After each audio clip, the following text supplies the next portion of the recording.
This channel does not promote any violent, harmful, or illegal activities. All content provided by this channel is meant for an education purpose only. একটু ঘাটালের দিকে নজর রাখি।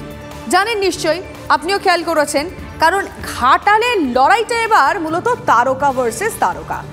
দুই অভিনেতার লড়াই হচ্ছে, আর সেই যুদ্ধে ইতিমধ্যেই হিরণ চট্টোপাধ্যায় পুরো দমে প্রচার শুরু করে দিলেও বৃহস্পতিবার থেকে ঘাটালে ময়দানে নামবেন দেব। দুর্নীতি কাটমানির অভিযোগ তুলে দেবকে বিঁধেছেন হিরণ। পাল্টা জবাব এসেছে শাসক শিবির থেকে। দুই অভিনেতার টক্কর ঘিরে সরগরম ঘাটাল।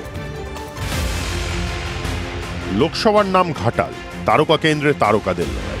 আর গেরুয়া শিবিরের প্রার্থী হিসেবে হিরণের নাম ঘোষণার পর সেই টক্কর অন্য মাত্রা পেয়েছে। ময়দানে দেব নামার অনেক আগে প্রচার শুরু করে দিয়েছেন বিজেপির তারকা প্রার্থী। ইতিমধ্যেই ঘাটালে হিরণের সমর্থনে শুভেন্দু অধিকারী এসে পদযাত্রা করে গিয়েছেন। এসেছেন ত্রিপুরার উপমুখ্যমন্ত্রীও। দেবের ঘাঁটিতে পুরোদমে রয়েছেন হিরণ। দুবারের তৃণমূল সাংসদের বিরুদ্ধে কাটমানি তীর ছুঁড়ে চলেছেন বিজেপির প্রার্থী।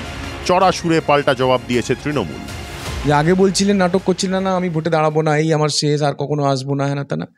যেই বলে যে 1200 কোটি টাকা দেবো, ঘাটাল মাস্টার প্রকল্প করবো, আমি নিজে, মিথ্যাশ্রী ব্যানার্জি বলেছেন, তাই না, সঙ্গে সঙ্গে রাজি হয়ে গেছেন 30% কাটমানি, মানে 360 কোটি টাকা। যেভাবে নোংরা ভাষায় দেবকে প্রত্যেক দিন আক্রমণ করছে, এতে করে আমাদের দেব দীপক অধিকারী কিন্তু ভালো হচ্ছে। ওই হিরণ ওই ঘাটাল যে কাউন্টিং হল হয়তো ছেড়ে পাওয়াতে পথ পাবেনি। ঘাটালের ভোট মানেই ঘুরে ফিরে আসবে মাস্টার প্ল্যান। ক্ষুব্ধ এলাকাবাসী বলছেন, আর কত অপেক্ষা করতে হবে?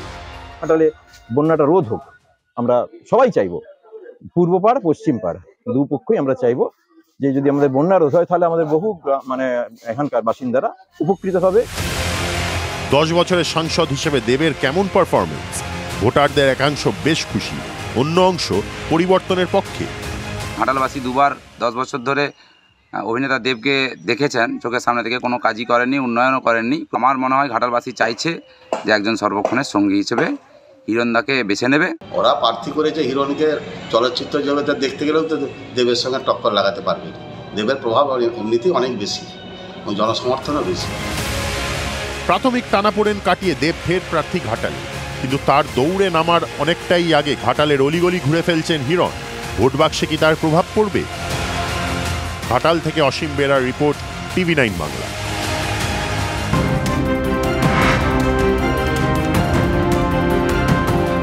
নজর এই মুহূর্তের বড় খবরের দিকে। মানহানি মামলায় কেজরিওয়ালের সামনে রেহাইয়ের সুযোগ। কেজরিওয়াল ক্ষমা চাইতে চান কি না জানতে চায় সুপ্রিম কোর্ট।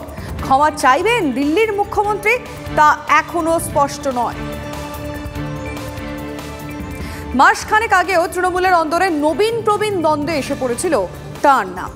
শেষ পর্যন্ত তাকে টিকিট দেওয়া হবে কিনা তা নিয়ে একটা বিস্তর জল্পনা তৈরি হয়েছিল, কিন্তু শত্রুর মুখে ছাই দিয়ে দমদম কেন্দ্রে ফের প্রার্থী হয়েছেন 76-এর সৌগত রায়। প্রার্থী তালিকাকে কেমন ভাবে দেখছেন তিনি?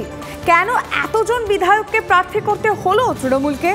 দমদমে কি এবারও বাজিমাত করবেন? TV9 বাংলায় এমনই নানা প্রশ্নের খোলাখুলি উত্তর দিলেন সৌগত রায়। একেবারে আপনাদেরকে নিয়ে র্যাম্পে হাঁটলেন মমতা বন্দ্যোপাধ্যায়, ভীষণ অন্যরকম একটা আবহ। এটাকে কেমন? আমার খুব ভালো লেগেছে। আমার খুব ভালো লেগেছে যে প্রথম দিনেই প্রার্থীদের সঙ্গে মানুষের যোগাযোগ করিয়ে দিলেন, পরিচিত করে দিলেন। সিটিং MLA-রা প্রতিদ্বন্দ্বিতা করছেন, এই সংখ্যাটা তৃণমূলে 11, বিজেপিতে 4। এটাকে কিভাবে দেখছেন? ভালোভাবে দেখছে। MLA যিনি আছেন 7টা কেন্দ্রের মধ্যে একটা কেন্দ্রে তো তিনি পরিচিত থাকেন, তাকে নিয়ে নির্বাচন লড়া সুবিধে। আমরা যেসব MLA জনপ্রিয় তাদেরকে দল থেকে দেওয়া হয়েছে মনোনয়ন। এবং তাহলে কি নতুন মুখ দলে নেই? নতুন মুখ হলেই তাকে দিয়ে পার্লামেন্টে দাঁড় করানো জায়গা। পার্লামেন্টে দাঁড়াতে গেলে একটা ব্যাপক পরিচিতি এবং স্ট্যাচার দরকার, বা বড় স্ট্যাচার দরকার। নতুন মুখ একটা কেন, হাজার হাজার আছে, কিন্তু তারা কি প্রথমবারই লোকসভা নির্বাচনে লড়বে? জিতলে পরে আবার একটা অকাল উপনির্বাচন, সেখানে খরচ, আবার সব কিছু মিলিয়ে একটা জটিলতা। আসলে তৃণমূল এটা করতে পারে, we can afford to do it, because আমাদের অনেক বেশি এমএলএ রয়েছে। 211 এমএলএ তো ছিলই, আরও বেড়েছে 7-8টা। সুতরাং আমাদের সুবিধা হচ্ছে যে আমাদের এগুলোতে সরকারের স্থায়িত্বে কোনো রকম প্রভাব পড়বে না।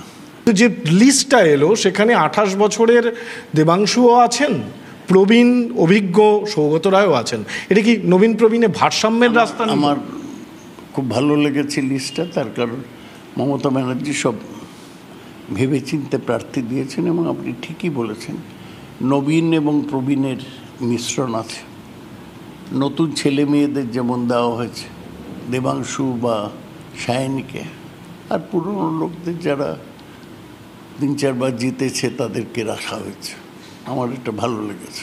অভিজিৎ গঙ্গোপাধ্যায় যখন বিচারপতি ছিলেন, বিভিন্ন রায় নিয়ে আপনারা বলেছেন যে এটা রাজনৈতিক উদ্দেশ্য প্রণোদিত রায় বলে মনে হচ্ছে। এবার তিনি একেবারে সরাসরি রাজনীতির অঙ্গনে, বোঝাই যাচ্ছে তার সাথে রাজনীতির যোগাযোগ ছিল। এবং তিনি যখন রায় দিচ্ছিলেন ওর মাথায় বিজেপিতে যাওয়াটা ছিল, তার ফলে ওর রায়গুলো পক্ষপাত দুষ্ট ছিল। এটা তো বলে আমরা মামলাও করেছি হাইকোর্টে। বিচারপতি পদের সুযোগ নিয়ে এসব বলতেন, তখন বিচারপতির বিরুদ্ধে কিছু বললে কন্টেম্প্ট অফ কোর্ট হবে। এখন উনি যা বলবেন তার বিরোধিতা হবে। আর দেবাংশু যাচ্ছে ওখানে বক্তৃতা করে, উনি পাগল হয়ে যাবেন 2-4 দিনের মধ্যে। দমদম কি বুঝছেন? সারা বছর তো আপনি জড়িয়ে থাকেন। ভালো ভালো কর্মীদের দেয়াল লেখা 50% হয়ে গেল 1 রাত্রির মধ্যে।